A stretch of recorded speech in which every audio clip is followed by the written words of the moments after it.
Bueno, buenas tardes, mi nombre es Juan Carlos Dalaglio, soy escribano público, abogado también en ejercicio de la función notarial, adjunto del doctor Carlos Sureda en la comisión B3 de la cátedra del doctor Luis Daguerre de Derechos Reales.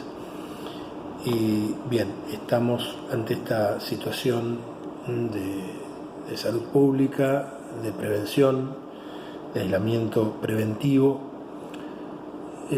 tratando de llevar adelante el cuatrimestre o comenzar el cuatrimestre brindando distintas alternativas con herramientas que hasta ahora los que siempre hemos estado desde las clases presenciales no hemos utilizado tanto, utilizado muy poco, pero bueno, tratando de no reemplazar, porque creo que la presencia no es reemplazable, pero sí de paliar o de tratar de colaborar para bueno, que podamos tener una herramienta distinta, útil, para que todo este tiempo sea aprovechable.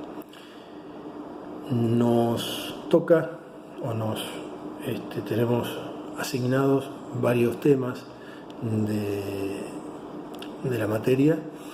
Vamos a empezar hoy con el objeto de los derechos reales.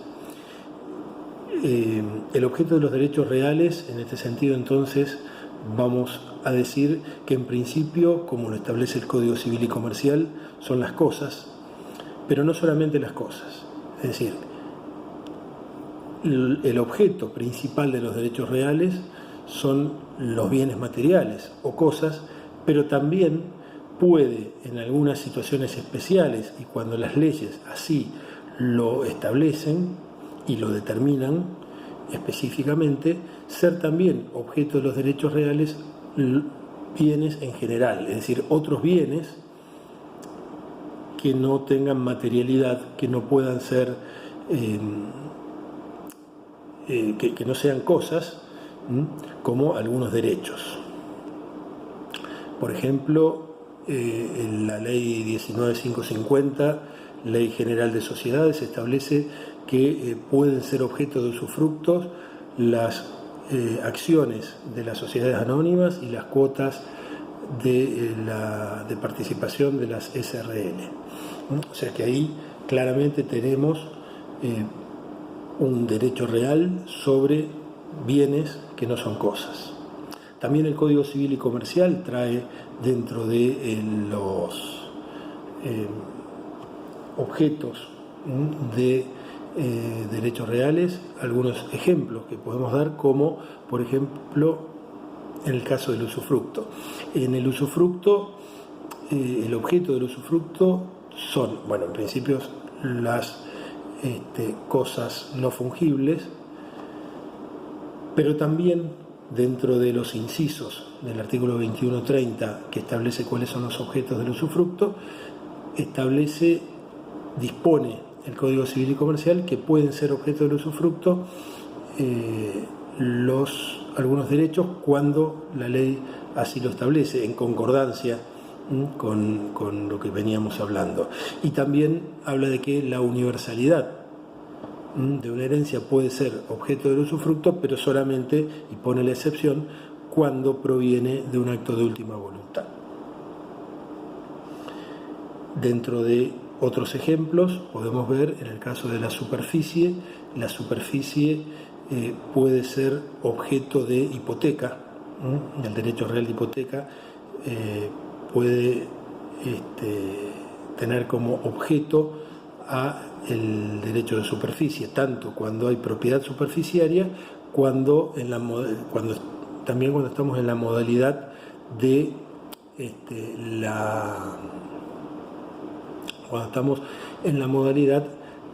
el derecho de superficie a edificar, a forestar o a plantar, es decir, previamente a la edificación, la forestación o la plantación.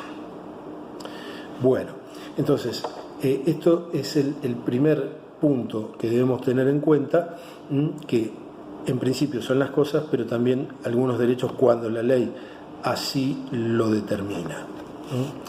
En este sentido vamos a ver que la distinción entre bienes en general, o sea, los bienes, podríamos decir que es el género de los cuales las cosas son una de las especies, y podemos hablar de cosas cuando tenemos materialidad, además del valor económico, es decir, las cosas son aquellos bienes materiales susceptibles de valor económico.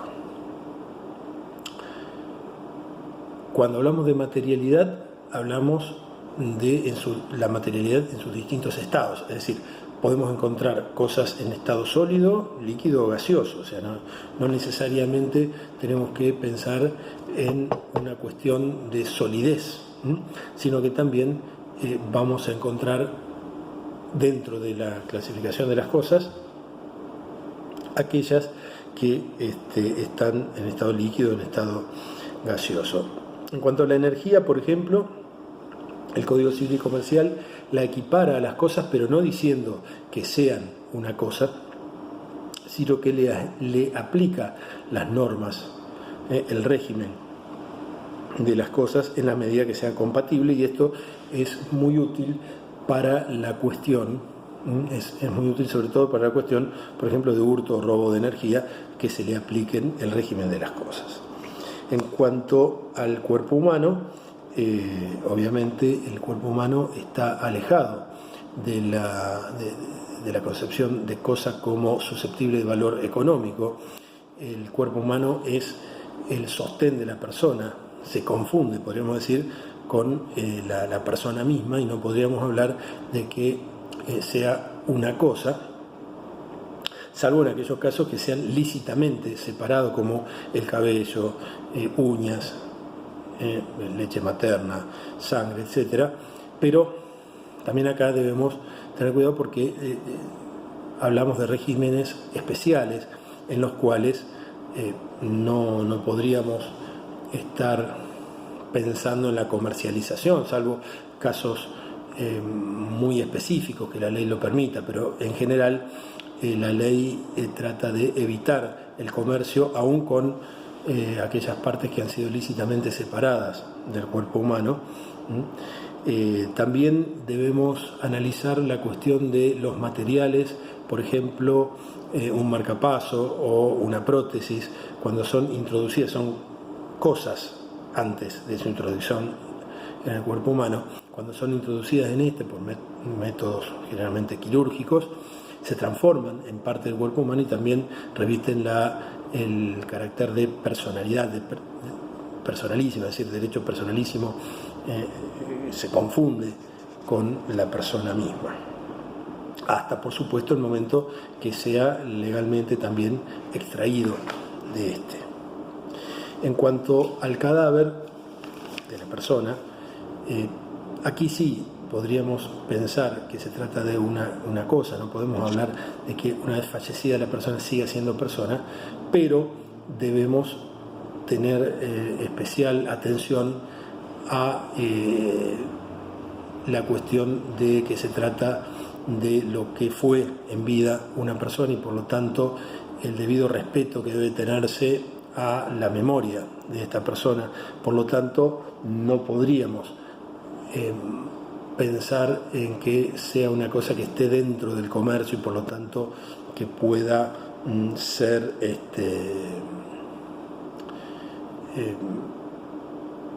objeto de derechos reales. Bueno, en cuanto al espacio aéreo, el espacio aéreo no es una cosa, puede formar parte de la cosa como en la extensión, en el dominio, ¿no es cierto? Que el dominio se extiende hasta lo que sea utilizable del espacio aéreo y salvando las disposiciones de las leyes en materia de aeronáutica además, pero forma parte, pero no es una cosa en sí misma. Hoy algunos derechos reales han modificado esto teniéndola como objeto en el caso, por ejemplo, de la superficie, en el cual puede ser objeto del derecho real de superficie el vuelo sobre una propiedad, sobre una tierra. Pero esto no lo transforma en cosa, obviamente, ¿no es cierto? Bien. Bueno, en cuanto... bien, pasamos entonces porque estas clases virtuales vamos a intentar sintetizar, ¿no es cierto?, el punto como para dar algunas ideas principales.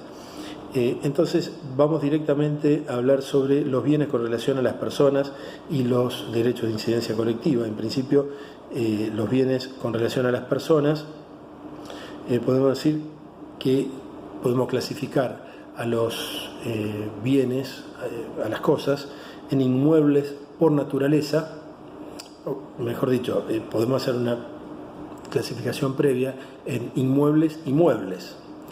Dentro de los inmuebles podemos clasificarlo en inmuebles por naturaleza y en inmuebles por accesión.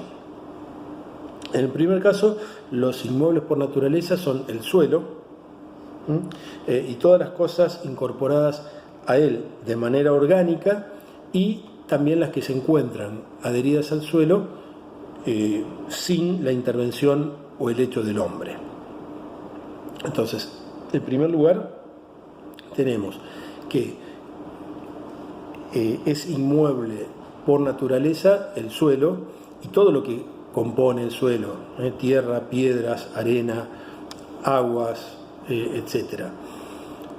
Todo esos son lo que llamamos inmuebles por naturaleza, pero también será considerado inmueble por naturaleza todas aquellas cosas que están orgánicamente adheridas al suelo, por ejemplo, las plantas, los árboles.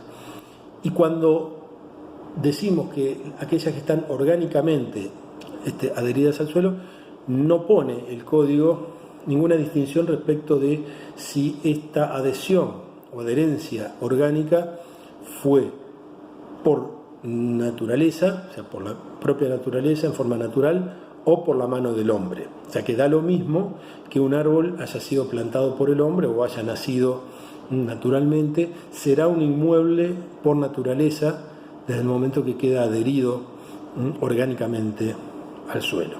En cambio, todo otro bien mueble que queda o que está en el suelo, si fue puesto por la mano del hombre, será inmueble pero por accesión. Ahora, si está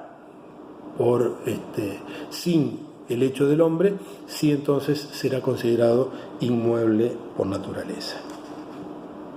Obviamente, la clasificación o la categoría de inmueble por naturaleza está claramente vinculada a la posibilidad o no de traslado. Mejor dicho, no el inmueble por naturaleza, sino la categoría de inmueble en general está claramente vinculada a la posibilidad de traslado o no de la cosa. Si la cosa no puede trasladarse, será un inmueble, y si la cosa puede trasladarse, aunque sea de difícil traslación, será considerada mueble. Bien. Bueno, las cosas muebles, por contrapartida, serán aquellas que puedan trasladarse. Y también reiteramos, desde este punto de vista, que esta traslación puede ser más o menos dificultosa. Puede ser más o menos dificultosa la posibilidad de que la cosa se traslade. Puede trasladarse por sí misma, como los semovientes, los animales, o puede ser trasladada por una fuerza exterior, externa, el hombre manualmente, o puede ser por un animal, o por medios mecánicos.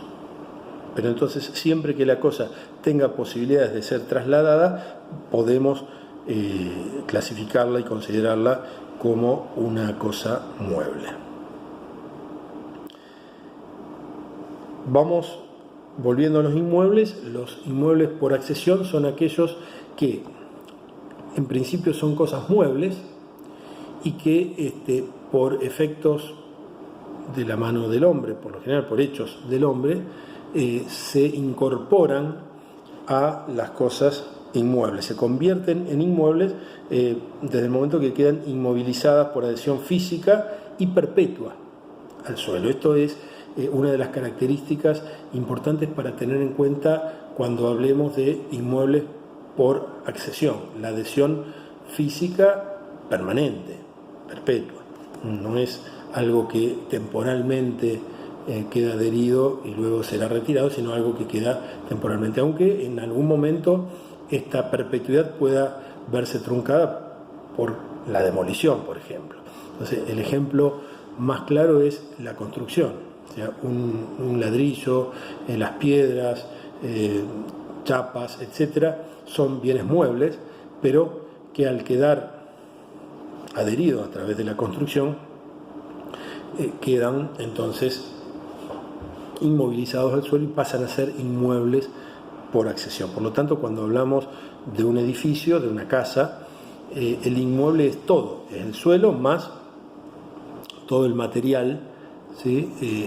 Todas las cosas que eran bienes muebles en un principio y luego pasaron a ser bienes inmuebles por esta accesión física permanente, con carácter de perpetuidad.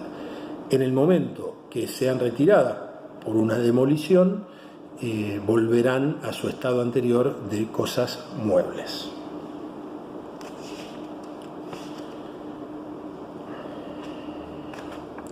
Bueno, una de las formas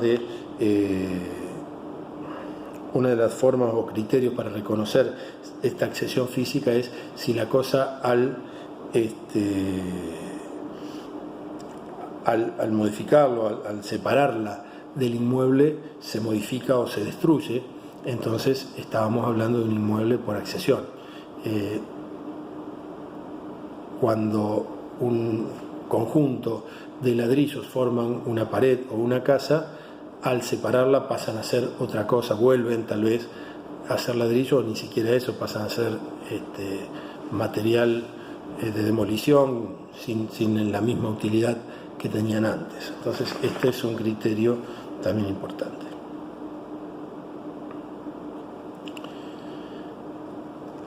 Bueno, en cuanto a las cosas muebles pueden ser divisibles. Las cosas muebles divisibles son aquellas que al dividirlas mantienen su utilidad, su destino y también su valor económico en la proporción, ¿no es cierto?, de las cosas divididas con la misma proporción, pero mantienen su valor económico. Entonces debemos tener en cuenta criterios materiales y económicos. Cuando la cosa, si la queremos dividir, se destruye, entonces es indivisible, pero también va a ser indivisible cuando al dividirla pierde valor económico. Es decir, si una cosa tiene un determinado valor siendo única y al dividirla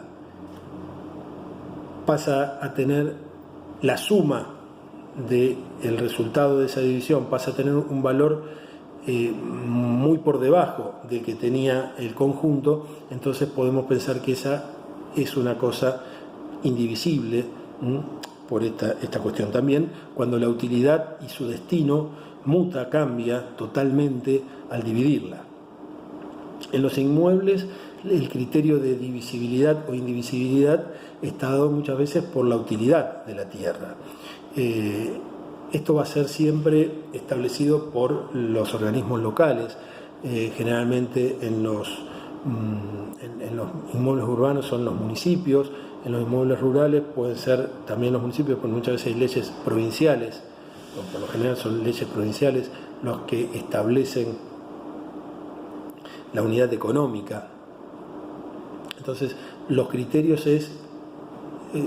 son los de la utilidad de la tierra, es decir, que la tierra pueda ser útil al fin para el cual es destinada. En el caso de los inmuebles rurales, la unidad económica marca estos criterios de explotación, de utilidad, considerando que medidas menores a la unidad económica no van a rendir, no van a tener el rendimiento que tendrían en mayor extensión.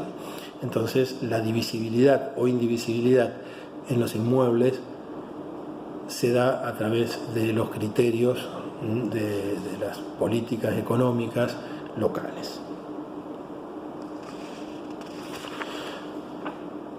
Bueno, luego tenemos la cuestión de cosas principales o la clasificación entre cosas principales y accesorias. Son principales aquellas cuya existencia y naturaleza están determinadas por sí mismas y son porque tienen una vida jurídica propia, autónoma. Puede ser mueble o inmueble la cosa principal. El suelo por lo general es principal respecto de las cosas que están adheridas a él. Sin embargo, tenemos excepciones en cuanto al suelo, por ejemplo en la propiedad horizontal, donde lo principal ya no es el suelo sino es la unidad funcional, y lo accesorio es lo accesorio es el suelo, que es bien común, de uso común de todas las unidades. Las cosas accesorias no tienen un régimen propio y autónomo, sino que siguen la suerte de estas. En cuanto a la clasificación de cosas consumibles o no consumibles, son consumibles aquellas cuya existencia termina con el primer uso, es decir, utilizo la cosa para su destino habitual y desaparece, o por lo menos desaparece su utilidad. En cambio, las no consumibles son aquellas que, a pesar de su uso reiterado, va a seguir existiendo y va a seguir teniendo mismo destino y misma utilidad. Entonces, este es el criterio para distinguir entre consumible y no consumible. La consumible en su primer uso desaparece o por lo pronto, aunque desaparece su utilidad, su destino.